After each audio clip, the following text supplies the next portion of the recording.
Magandang araw mga karelasyon. Isa na namang interesting topic ang tatalakayin natin. Ito ay tungkol sa hidden psychology ng lalaki sa kama. Kaya sa video na ito, ibabahagi ko sa inyo ang mga sikreto ng mga lalaki sa kama. Mga bagay na hindi nila basta-basta sinasabi pero nararamdaman at mahalaga pala para sa kanila. Kaya kung interesado kang malaman ang mga ito, manood ka. So huwag na tayong magpaligoy-ligoy. Number 1. He craves admiration more than anything. Isa sa pinakamalalim na pangangailangan ng lalaki sa kama ay ang hahangaan mo siya.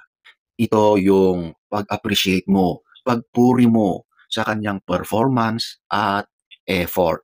Kapag pinuri ninyo ang kanyang ginagawa, kahit simpleng pagsabi na, "Wow, ang galing-galing mo."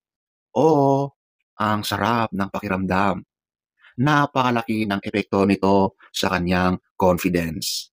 Parang instant gasoline ito na nagpapataas ng kanyang tiwala sa sarili. Karamihan ng mga lalaki ay lumaki sila na feeling nila kailangan nilang patunayan ang sarili nila sa ibang tao, sa trabaho, sa sports, sa buhay. At pagdating sa kama, isa itong lugar kung saan gusto rin nilang makaramdam na sila ay sapat o higit pa. Kung hindi sila nakakaramdam ng admiration mula sa partner, minsan ay nagdudulot ito ng insecurity. Kaya ang papuri mula sa iyo ay feeling niya panalo siya sa jackpot na ito ay nagpapalakas ng kanyang loob at self-confidence. Mas nagiging motivated siyang ibigay ang best niya. Number 2. Men want emotional connection too. Madalas iniisip natin na ang mga babae lang ang naghahanap ng emotional bond sa intimacy. Pero ang totoo, gusto rin ito ng mga lalaki. Kapag naramdaman ng lalaki na siya ay emotionally connected sa iyo, mas nagiging profound ang experience niya. Nagiging unforgettable ang karanasan dahil ang intimacy ay hindi lang physical, kundi psychological at emotional din. Kaya mga karelasyon, huwag mahiyang ipakita ang inyong emosyon. Hawakan ang kanyang kamay, tignan siya sa mata, at ipadama na kayo ay tunay na interesado sa kanya. Number 3. When he is quiet afterwards.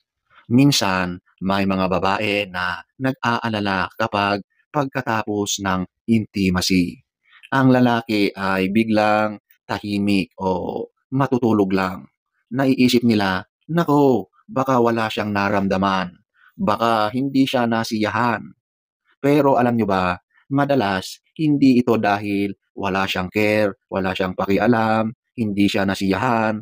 Kadalasan, tahimik siya kasi siya ay overwhelmed in a good way.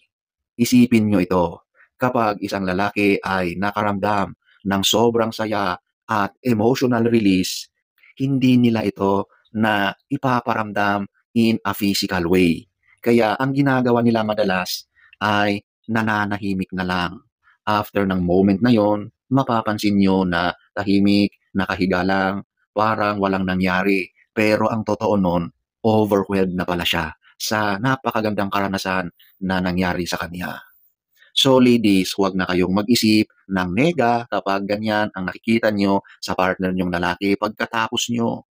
Kasi nasiyahan lang yan, kaya ganyan siya, okay? No worries. Number 4. Confidence turns men on more than any outfit. Maraming babae ang nag-aalala sa itsura nila. Sexy ba ako? Bagay ba ito sa akin? At marami pang iba. Ayon sa psychology, mas na-excite ang lalaki sa confidence ng babae. kaysa damit na suot niya. Siyempre, mahalaga rin yung pananamit ng babae. Pero kahit napaka-suwabe, napakaganda ng damit mo, pero wala ka namang kumpiyansa sa sarili mo, balewala lahat yon. Ang mga lalaki ay mas na-a-admire ang kumpiyansa mo, yung ipinapakita mong vibe, positive energy na dala mo dahil sa ikaw ay confident sa sarili mo. Number 5, his biggest fear, not being enough. Deep inside, marami sa kanila ang natatakot na baka hindi nila maibigay yung karanasan na gusto mo o baka hindi sila sapat para sa'yo o hindi nila ma-satisfy yung cravings mo. So dahil dito sa sari-saring mga iniisip ng lalaki, minsan hindi natuloy nagiging maayos yung performance niya dahil sa takot niya sa mga negatibong tumatakbo sa isip niya. Kaya bilang babae, kailangan ng reassurance mo. Iparamdam mo sa kanya na maayos, magaling siya, tama ang mga ginagawa niya. Kung ikaw ay nasiyahan, sabihin mo sa kanya, ipakita mo na naa-appreciate mo ang bawat ginagawa niya sa iyo. At kapag naramdaman ng lalaki ito, mas lalo na siyang nagiging open, mas nagiging passionate, at ginagawa niya ang lahat ng kakayahan niya para sa iyo. Number 6, men secretly love when women initiate. Ito ang isa sa pinakagusto ng mga lalaki, yung sana kayong mga babae ay gumawa rin ng first move. 'Di ba? Nasanay na tayo na palaging lalaki ang nag-i-initiate ng act. Paminsan-minsan, ikaw naman ang magpakita ng interest na gustong-gusto mo. Gumawa ka ng mga first moves, iparamdam mo, ipakita mo sa kanya na gusto mo. Ito, kapag nakita ng lalaki, sobrang gaganahan siya.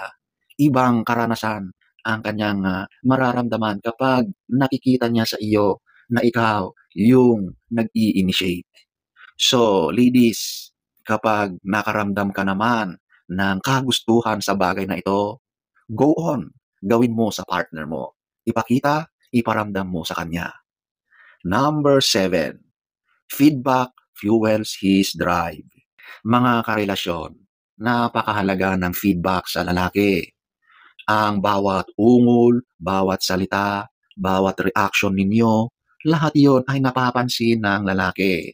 Mas lalo siyang na-excite at nagiging mas ganado, motivated na ipagpatuloy at pagbutihin ang ginagawa niya.